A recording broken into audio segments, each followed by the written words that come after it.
Welcome back जागो दुनिया। और हमें जगाने के लिए आज yet again in front of you Mustansar Hussain तार साहब। ही नीड्स नो इंट्रोडक्शन नाजरीन, one of the most brilliant personalities of Pakistan, famous actor, writer, anchor, high altitude enthusiast, mountaineer and novelist.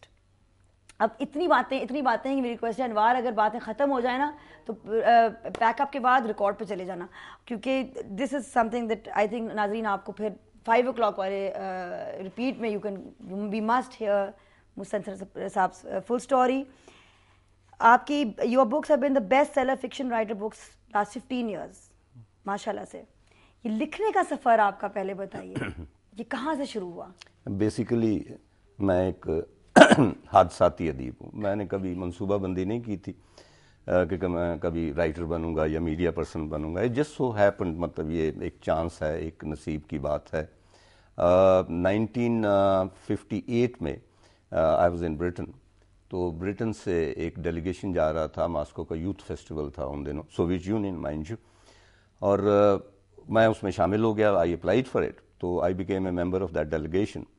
तो I spent about 15 to 20 days in Soviet union.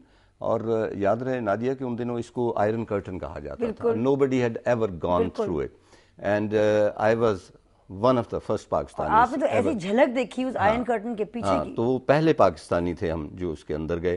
तो वापसी पर मजीद निज़ामी वहाँ पे थे लंदन में, तो उन्होंने मुझसे कहा, I was 16 or 17 years old, कि आप कुछ लिखते क्यों नहीं है, क्योंकि नोबडी इज गॉन देयर। तो मैंने कहा जी मुझसे तो नहीं लिखा जाता, पढ़ता मैं बहुत था, लिखा कभी नहीं था। तो उन्होंने कहा कि आप लिखें बाहर। तो और वो मैंने लिखा, और किंदील एक रिसालत था उसमें शाया हुआ। और उसका आफ्टर इफेक्ट ये हुआ कि जब पाकिस्तान में ये खबर पहुंची कि कुछ नौजवान जो हैं, लड़के और लड़कियां भी थी, वो सोवियत यूनियन गए and we went there on Soviet passports, we didn't go on Pakistani passport, naturally they were not valid there. तो पाकिस्तान के तब वजीर आजम थे हुसैन शहीद सोहरवर्दी, तो उन्होंने एक स्टेटमेंट दी और उन्होंने कहा कि ये जितने भी लोग हैं सोवियत यूनियन गए हैं, क्योंकि सोवियत यूनियन हमारा एनिमी है। ये शुरू से इनको कॉन्सेप्ट यहाँ पे ये चला आ रहा है कि सोवियत यूनियन हमारा एनिमी है, हालांकि नहीं है। अच्छा खैर, ये एक अलग बहस है। तो ये जो भी लोग आएंगे वो कराची से सीधे मियाँ वाली जेल भेजे जाएंगे, क्योंकि डायरेक्ट फ्लाइट्स कराची आती। अच्छा। मेरे वालिद साहब ने खास तौर पे मुझे लिखा कि बेटा अभी लाई लो, जब तक कि सोहरवर्दी साहब प्राइम मिनिस्टर हैं, you shouldn't come to Pakistan, otherwise you will land up in Mianwali jail. वो बड़ा अच्छा होता हो जाता बाहर। लेकिन तो वहाँ से ये शुरू हुआ, मतलब ये पहले 1958 में। उसके बाद 69 में basically I am a vagabond, I am not a writer, I am not a media person. देखिए लफ्जों के साथ एक अपनी वैगाबॉन्डनेस को आपने लफ्जों में पकड़ लिया।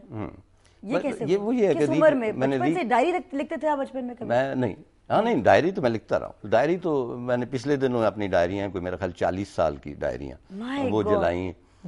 हाँ, क्योंकि वो इतनी सेंसलेस थी और इतनी पुरानी थी कि मैं I didn't even remember those friends जो उस जमाने में बहुत अच्छे होते थे, कि उनके नाम मैं कहता था ये कौन लोग हैं।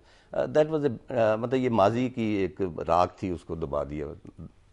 क्या अच्छा, एक तो मैं बता दूं नाज़रीन कि आई कांट बिलीव कि मैं एज एन एंकर बैठी हुई हूँ in front of चाचा जी। I can't believe as an anchor it's such an honor and it's a bit nerve wracking, I have to also tell you।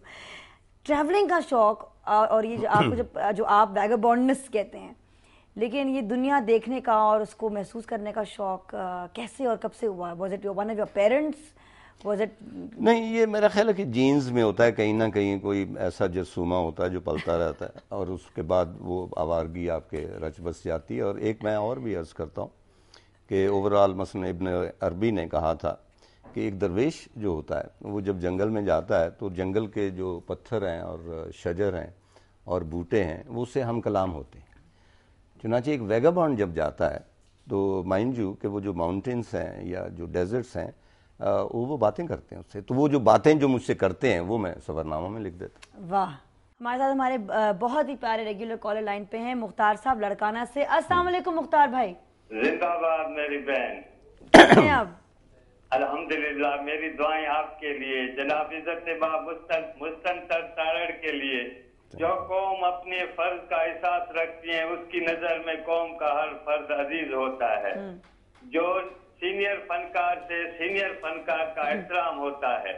لیکن senior کا بھی فرض ہے کہ جونیئر فنکار کا خیال کریں. میری دعائیں ان کے لیے. اس وقت امیر غریب کو تقسیم نہ کریں. عوام کی نیندیں حرام ہیں. اپنے جذبے کو برقرار رکھنے سے پہلے معاشی صورتحال کو سچی دل سے دیکھیں. اگر غریب محنت کش ہے تو قربانیاں بھی دیتے ہیں. زندگی خدا کی امانت بھی ہے اور نعمت بھی, ایک تحفہ بھی ہے. دولت کا لباس پہن کر ایک چھپانے والے لوگ کتنا انسان کی زندگی سے ظلم کرتے ہیں. چند روپوں کی خاطر انسان کی زندگی سے کیوں کھولتے ہیں. خدایا پاکستان پر رحم کرو. ہماری دعائیں پاکستان کے لیے. یہ بزرگ شخصیت یہ ہمارے لیے نصیحت ہیں. جناب مستنصر تارڑ زندہ باد. جاگو دنیا پروگرام زندہ باد. تھینک یو سو مچ مختار بھائی, اپنا خیال رکھیے گا. اور بریک کے بعد دوبارہ ملیں گے اور ہم پوچھیں گے لڈملا کے بارے میں مستنصر صاحب سے, کیونکہ آئی فیل ان لو ود لڈملا ریڈنگ مستنصر صاحب آرٹیکلس.